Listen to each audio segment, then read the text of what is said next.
In channel The World of Technology today. So I'm really excited to do some review today, and the things that I will review today, it's been your request yesterday, so I believe that you all guys so excited and happy to follow this, today's reviews too. So I think for any further ado, I will start introduce the things that I will review today. This is so much needed during the pandemic like nowadays, right? So for you all guys who student or you should work from home, I think this is the best choice that can accompany you work at home. So okay, I will start my review today. So stay tuned at this channel and don't forget to like and subscribe and also comment, okay? I will review a laptop that is very cool but with a fairly cheap price. The laptop that I will review today is a Lenovo product, which is quite new. Lenovo is one of the laptop manufacturers that not only makes expensive laptops but also cheap laptops, because people's needs are different. Some just need a laptop to do school work, just for entertainment like streaming videos or movies, listening to music, or for gaming and rendering. Well, this Lenovo Ideapad Slim 3 series can be an interesting choice for these like activities. Here are the specifications. Design. Lenovo is smart enough to make entry-level laptops, but with a display that is not cheap. This is certainly one of the other attractions are fun. The design is still cool enough to be used when typing in a cafe or at time of hangout.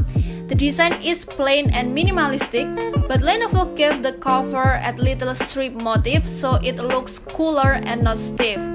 Lenovo used a hinge design with a long shape. Interestingly, this hinge can be bent to a position of 180 degrees. But unfortunately, even though the hinge is long, we couldn't open the screen with one hand because the lower body of the laptop was still lifted.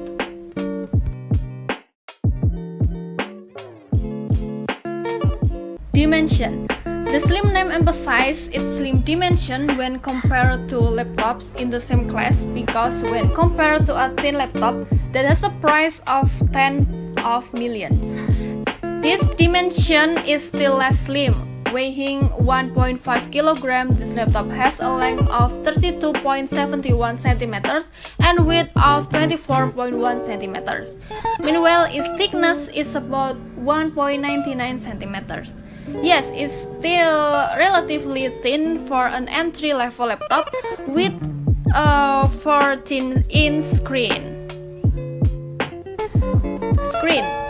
As an entry-level laptop, the screen still uses the TN panel made by AU Optronic, and this is only natural because TN panels are indeed cheaper than IPS.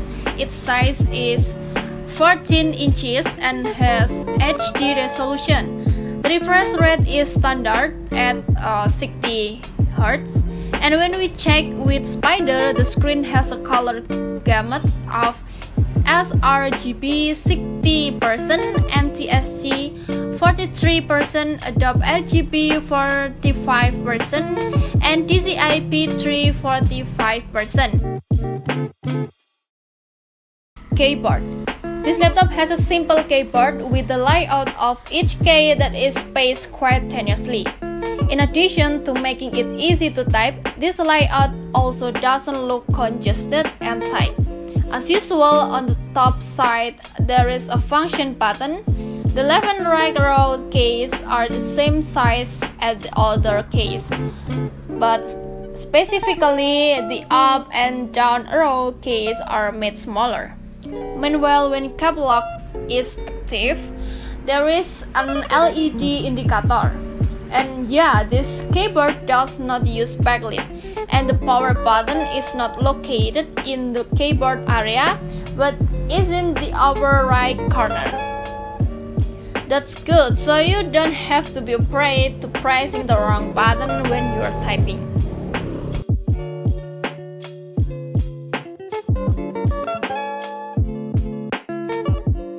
I/O port. For connectivity is standard, but we like the placement where all the ports focus on the left side. Well, on the right side, there is only a card reader slot with an audio jack. So this right side will not interfere with the hand when using the mouse. While on the left side, there is a DC in port, HDMI, one USB 2.0 and two USB 3.1 Gen 1 ports. Touchpad. The touchpad has a plain design without a dedicated button. The size is not too big, but it fits well and doesn't take up too much of the left and right palm rest area. The roadway is quite slippery and a little rough but comfortable for navigation. For left and right clicks, you really need to get used to it, and it's not as comfortable as if there is a dedicated button. The touchpads already support Windows Precision drivers, which can be used for multi-gestures with support for up to 4 fingers. Webcam. Lenovo add privacy features to the webcam by adding a switch to that the camera can be closed.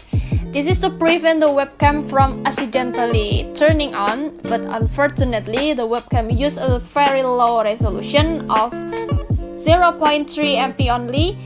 The average laptop has a resolution of 0.9 MP.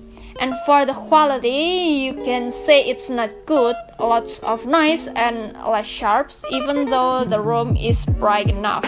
If you're not satisfied with the webcam, you can trick it with a smartphone camera. Yes, you can outsmart it. Battery. Because it uses a power-saving processor, this laptop battery automatically becomes economical.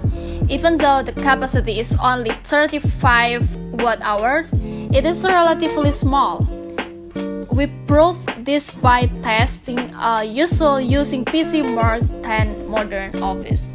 The scenario we used was with power-saving mode on, with it turned off and brightness set to 50%. As a result, the battery can last up to 14 hours more. Audio.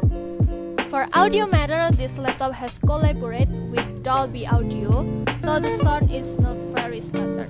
When this feature is not active, the speaker sounds more shrill, treble is very dominant. But when I active Dolby Audio, it's pretty good. The sound becomes wider and the treble is more comfortable to the ears. In the audio setting application, Lenovo provides presets for sound selection scenarios such as movie, music, games, and voice. And there is also an equalizer option that can be set manually. The speakers themselves are two and are placed at the bottom left and right, with a position in front of it, not on the side. Performance. If you look at its performance, it's Intel Celeron N4020 works quite well. This looks like a full load condition where the clock frequency reaches 2.7 GHz, which means it is close to its maximum clock of 2.8 GHz. For CPU-based performance, the CPU performance is capable of producing a Cinebench R15 cores of 140 CPU for multi-core and 81 CPU for single core. We say this performance is good because it matches the specification and performance. So, how to play a music and podcast on this laptop? So you just download a streaming music and podcast application in Google Play. And in my Lenovo laptops, I choose the Spotify, one of my favorite streaming and music and also podcasts. And I've been download. So here we go. Hello everyone, it's Mina in front of Learn Languages HD Audio. Welcome to our English learning podcast. So this is a completely new project that is designed to bring English closer to you. And then how about watching a movie? So let's try play a movie on the laptop with an ideal screen design that not too big and not too small. The Lenovo Idea Slim 3 screen size is perfect for watching movie, podcasts, YouTube and many others. With a right HD display, you guys can watching movie on this laptop without having to turn on the television. Your daddy gave me this. Now I'm gonna give it to you. It's very special. It's for protection from what's coming. For those of you who likes games and want to look cool, this type of laptop is really worth it for you to choose because it has a stable temperature control. This laptop doesn't get hot and lags easily. Because in battery setting, there are also special rules in terms of battery saving, even though it is used to play games.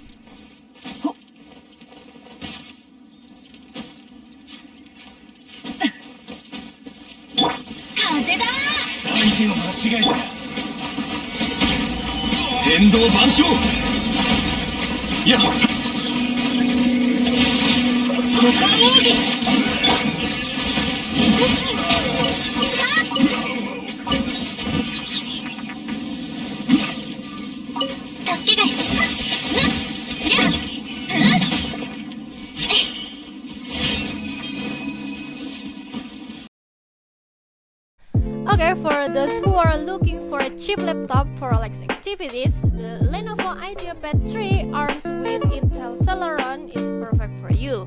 With a price of only 45 million rupiah, you will get according to what is offered. For example, the performance of the Intel Celeron is in accordance with its specification. The design is also very good, not like a cheap laptop. Okay guys, I think that's all my review today, and thank you very much for joining and stay tuned in this channel. So I hope anything that I've been share can be benefit for you all guys, and I hope you all guys stay healthy and stay happy forever, and see you in the next review. Bye.